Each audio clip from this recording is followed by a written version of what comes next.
what's up everyone? This is Dan the Movie Man with another big show for you today. Today we will be talking about the latest installment of the Terminator franchise, Terminator Dark Fate. Talk fast. You first.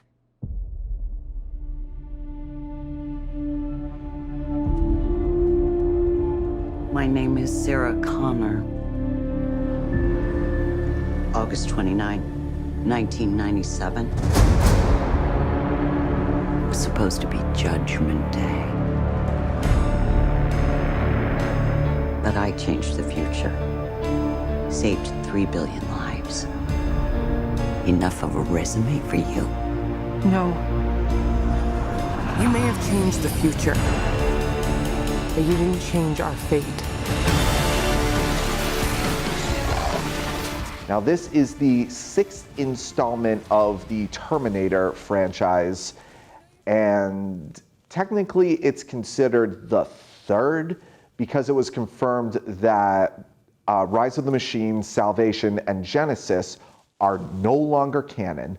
Those 3 last sequels do not exist in the main continuity of the Terminator franchise, so now it is Terminator, Terminator 2 Judgment Day, and Terminator Dark Fate.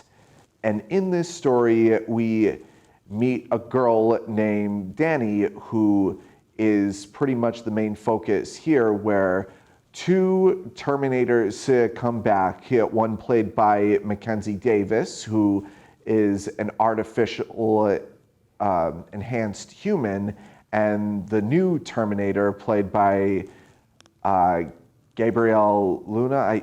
I always get him and Diego Luna from Rogue One mixed up. Ghost Rider from Agents of S.H.I.E.L.D. That's the new Terminator. And one's trying to protect, one's trying to terminate, and then Sarah Connor comes in to help them. So here is my review on this. I have been a fan of Terminator for quite some time, ever since I was in middle school. I love the first one. The second one is in my top 20 favorite movies ever. The third one, I look back on it, and there are some interesting ideas, but I think it was just a huge misstep.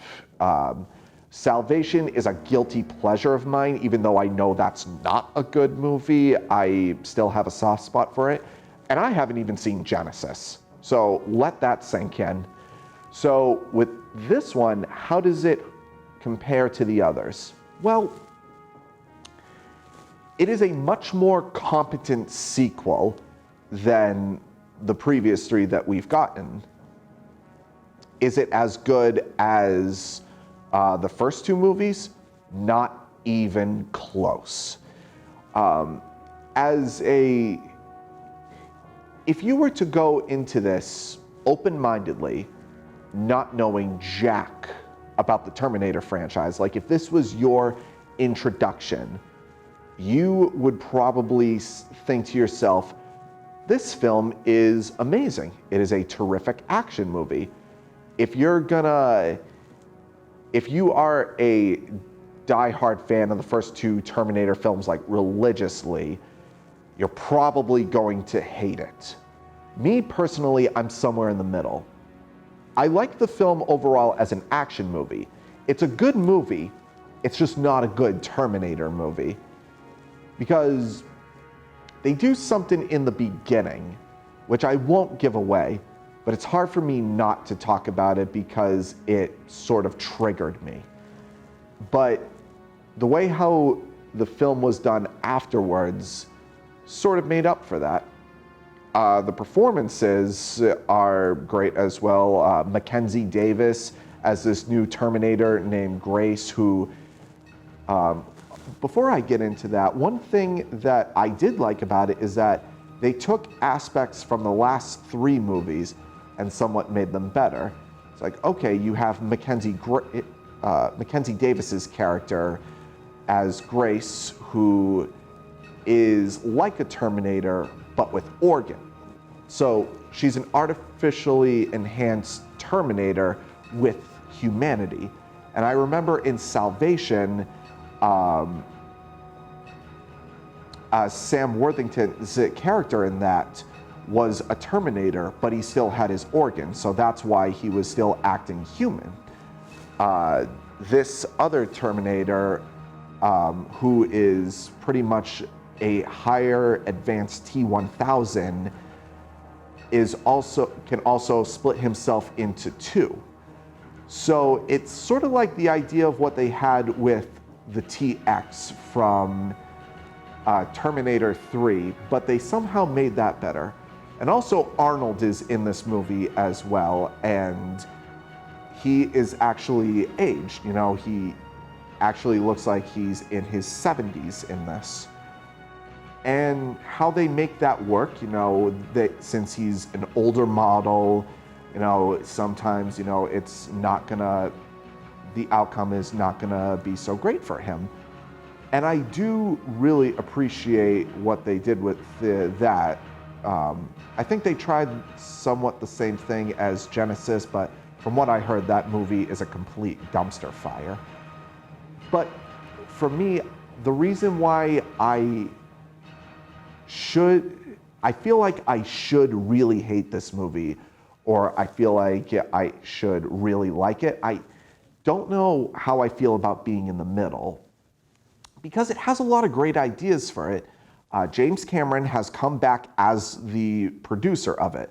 He did not produce the other three films. This was also directed by Tim Miller, who directed the first Deadpool movie. And the way how the action sequences are choreographed, you can definitely tell that it was directed by him. And you also have Linda Hamilton coming back as Sarah Connor. She is easily the best part of this movie. I think that's mainly what was missing, and you can definitely tell that it ignores the previous three films, because in the third film, Sarah Connor actually dies of leukemia, and they decided, you know what, these three are just going to be alternate repercussions of the outcome of the war against Skynet. And she is mainly the saving grace of it, because instead of, you know, someone saying, oh, I'm awesome, I don't need the help, like, you know, even though that there are certain characters that do, you know, it's not really convincing. Sarah Connor, on the other hand, like, she just comes in, you know, trying to wipe out the Terminator without any, like, with minimal effort, and is like, yeah, I'm Sarah Connor. What are you gonna do about it?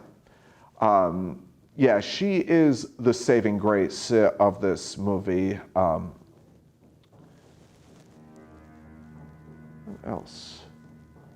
It's really hard to talk about this movie without giving any spoilers, just because, you know, it's kind of like, the best way I could describe it without spoiling too much is that it sort of reminded me of how the Alien franchise went down. That's as much as I could say without giving away too much. And one thing that I will say that I was impressed by is that there are certain scenes where they de-aged characters, and it's really convincing on how much effort that they put into that. I'm like, oh my God, this is top-notch right here. I mean, there's one character that I just thought, that looks way off. That looks like a video game character, hands down. In terms of violence, also, this movie is rated R. The last two movies were PG-13, which, again, is a pretty big improvement. But here's the thing. It's not about how bloody it is. Like Terminator 1 and 2, those were violent movies. At least the first two, at least the first one, it's basically a horror film. It's a slasher.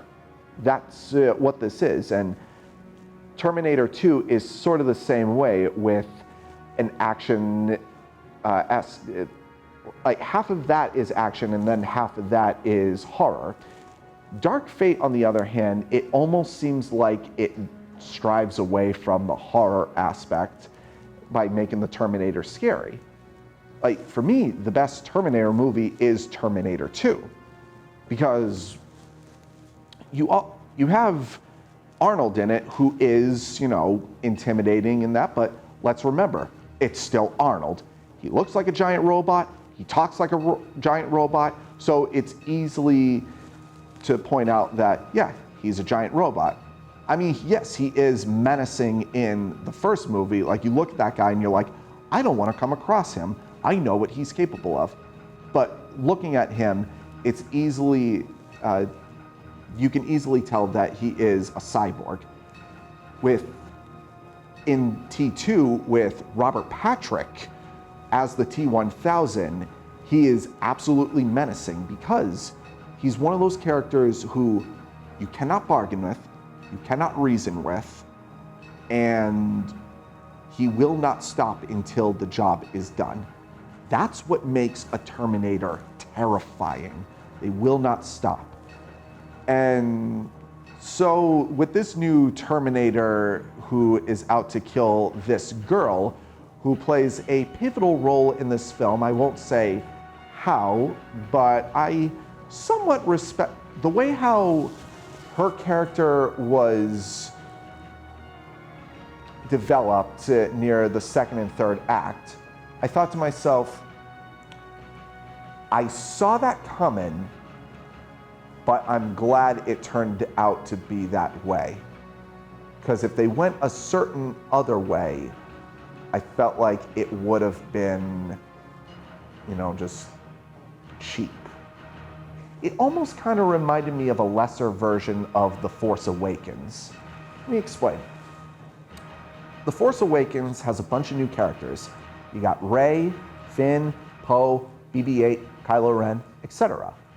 Yes, you have different characters, but Star Wars never forgets of the mythology that it stood for, and the side characters in that are the original, from the original trilogy, but you feel like that they serve a purpose. Even if you don't agree with movies like The Last Jedi, you could probably agree on that end.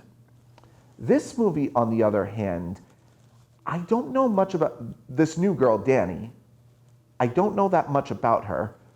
We're given somewhat of an idea of where she comes from, but I just don't feel like it's enough. I wasn't attached to her the same way I was to John Connor in Terminator 2. Because in that one, it's a 10-year-old boy. With her, it's an 18-year-old girl. And yes, a machine going after a child, or young adult for that matter, is terrifying. But the idea of something that will not stop, an unstoppable force going after a 10-year-old kid, is a lot more frightening. And he had a lot more personality. Not to say that she didn't, or had anything that that she would bring into these kind of situations, but it just didn't leave the same kind of impact. The characters in this, I didn't really, they're kind of forgettable, if I'm to be honest. I mean, the performances are great. Like I said, Linda Hamilton's great. Schwarzenegger is great. Mackenzie Davis is great. It's just, I wish that if this was going to be the final Terminator movie, I would say just leave the franchise alone. Just leave it alone. Let this new trilogy be the trilogy it's supposed to be. Just come out with a box set that has the first two Terminators and this movie, since it ignores all the other ones. If you want to have a Blu-ray set of all 6 films, that's fine. In fact, have both of those be an option. You could either get the 6 films here or the 3 that actually matter. So, yeah, like I said, if you're just looking for just a regular action movie that is high octane, which it is intense, just not as bloody as the first 2. Like, if you're looking for that, go ahead, go and see it. I guarantee that you will most likely like it. If you are a religiously diehard Terminator fan and you're expecting this to be the next Judgment Day, you're not gonna get it. The final verdict for Terminator Dark Fate is a C+, which is a passing grade. I will give it that. This movie did put more effort into the other ones, so if I were to rank them, it would be Terminator 2, Terminator, Terminator Dark Fate, Terminator Salvation, Terminator 3 Rise of the Machines, and then Terminator Genesis. Only reason Terminator Genesis goes at the very bottom is not because it's the worst one, but mainly because I didn't see it. So the day I do see it, which hopefully that day doesn't come, maybe it will change. Maybe not. But who knows? Anyway, that's it for today. Until then, this is Dan the Movie Man, signing off.